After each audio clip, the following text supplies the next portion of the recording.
The last breakthrough in stem cell research was in 1998 when James A. Thomas from Madison, Wisconsin was the first person to get stem cells from human embryos. I remember back in that time the excitement of a whole new era of scientific research where we might be able to find therapies for diseases that we never imagined before. It's 10 years later, in 2008, and we're still thinking of these things in the future. And while there's been a lot of research done, there's a lot of research that hasn't been done. And one of the main things that happened politically to cause this to happen was in 2001 when President Bush put a federal restriction on all funding for new stem cell lines in the United States. And this is important, as you'll find out later, because the existing stem cell lines have some problems in terms of their viability. What this is a problem for, mainly in the state of Michigan, is the fact that Michigan is among the 5 states with the most restrictive laws in terms of stem cell research. This is a very exciting time for us because right now there's a change going on in the state of Michigan, where people's ideas and knowledges about stem cell research, what it is and what it isn't, is increasing, and also the tolerance for the research is increasing as well. The reason this is important to everybody is because anyone in the future or any family member could be afflicted by one of the diseases I'll talk about that could possibly be relieved by stem cell research. And we're also affected by how this hurts the Michigan economy. There's a lot of research that could be going on, and hopefully will be, if the restrictions are relieved. And also, there's a lot of biotechnology investments that could potentially come to Michigan if we were to change the laws. Personally, I've been part of the Student Society for Stem Cell Research, which is a student advocacy group that has been trying to make this change and help with that in the state of Michigan. I actually met with a representative from Ferndale. His name is Andy Meisner, and he actually put a bill to the state legislature to try to get this law changed. That actually failed, and the House of Representatives did not choose to loosen the restrictions. This is why it's been brought with a petition to the November election, where there'll be a proposition where the voters can decide whether or not we should loosen these restrictions.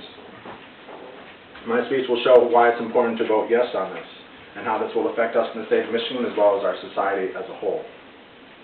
Let me tell you a little bit about this Michigan law. It is actually a felony to derive new stem cells from any human embryos in the state of Michigan. And while there are cell lines that exist now, existing federal lines, and one of these is actually at the University of Michigan, according to a study by Klemenskaya in 2006, there's actually 80%, and this is an estimate, of all stem cell lines in the United States are contaminated with human cells. And for this reason, there's a lot of questions about whether these stem cells can be used in research. If new cells are used, ones that scientists would know are viable and good for continued research, there would be a fine of up to $10 million and a possible imprisonment for 10 years. It's important that we get the new stem cells because the research could be used to help with Parkinson's disease, Alzheimer's disease, juvenile diabetes, as well as spinal cord injuries. In terms of spinal cord injuries, this is why I'm personally involved in this, because I actually had a brother, or I have my brother who was in who had an accident in 2003 where he was injured and this left him paralyzed from the chest down. And for that reason, I've been interested in stem cell researchers and the possibilities of it, helping with that kind of injury.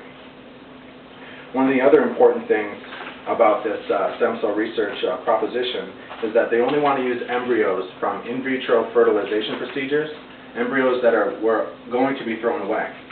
And this is because many more embryos are harvested than are actually required for that procedure. So there's a lot of embryos that are currently discarded when they could actually be used for research to help others.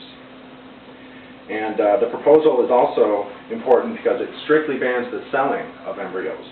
And this is important because this is one of the main reasons why people are concerned about it. They don't want life to be trivialized. There's people that are concerned that the stem cells would be sold and bought, and this is definitely going to be an ethical concern. So it's built right into it that this is not something that they're going to let happen. Now, another thing that's important about the proposition is that it's going to strengthen the ban on human cloning. Another one of the big concerns that people have is that we're going to be cloning people as part of this research. And the fact is that this proposition, while it will allow the research to continue into stem cells, it's not going to allow any human cloning research to be going on, and it will strengthen the penalties for that. And if we can do this type of research, we might be able to find the cures for debilitating diseases and catch up with the rest of the world. In terms of my brother's injury, he actually did receive a stem cell therapy. He actually went to Portugal and received therapy from a Dr. Carlos Lima. And this was a procedure that does not exist in the United States. And it's surprising to think that you actually would have to go to Portugal to get the most advanced procedure that could help with spinal cord injury, and that this type of procedure is not available in the United States. I would hope that if we loosen these restrictions, Michigan could be one of the first states to bring that therapy here, and that places like the University of Michigan, as well as the Van Andel Laboratory in Grand Rapids, could be places where a lot of money is poured in and a lot of researchers come to make breakthroughs in stem cell research. And if this is allowed to happen, there's also a lot of economic success that we can expect to appreciate in the state of Michigan. And considering the current state of the automobile industry, the biotechnology industry is a place where we could really create a lot of jobs. Now, 10 years later, we still don't have the research and the science completed that I might have hoped that we would by this time, but certainly there has been a change in the way people feel in the state of Michigan.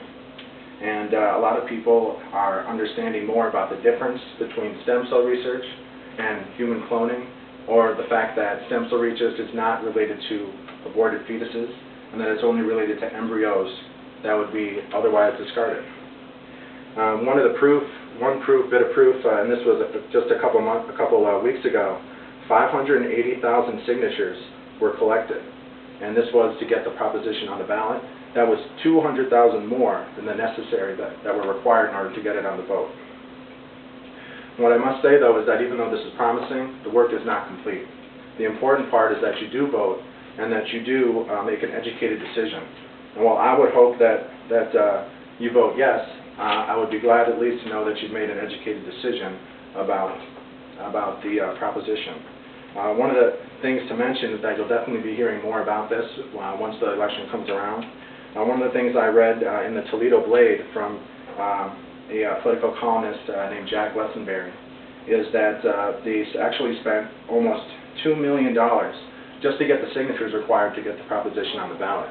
And that's only going to be a small fraction of the amount of money that's going to be spent in the end in TV ads and campaigns, both for the proposition to loosen the restrictions, as well as those that are going to be against it.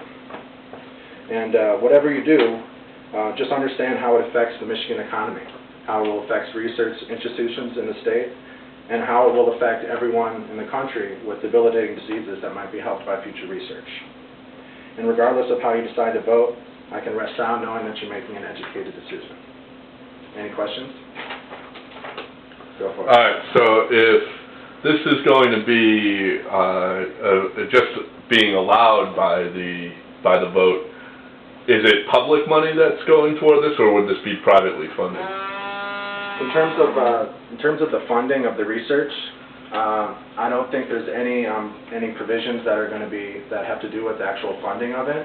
Really, it's all about the changing of the laws and the restrictions. There's already state money being spent, obviously at the University of Michigan for the research they're doing over there, but none of the money that they're spending is going into collecting these embryos or taking it from in vitro fertilization.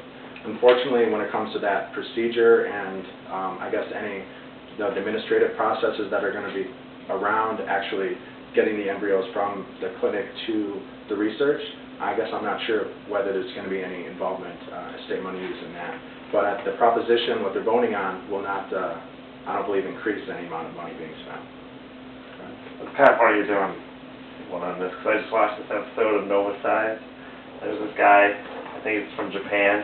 He's close to figuring out a way of actually taking a skin cell and rewinding it back to before it became a stem cell, or before it became a skin cell and then it's a stem cell. Or if you saw anything. It's interesting that you say that. I don't know if it was in Japan, but I read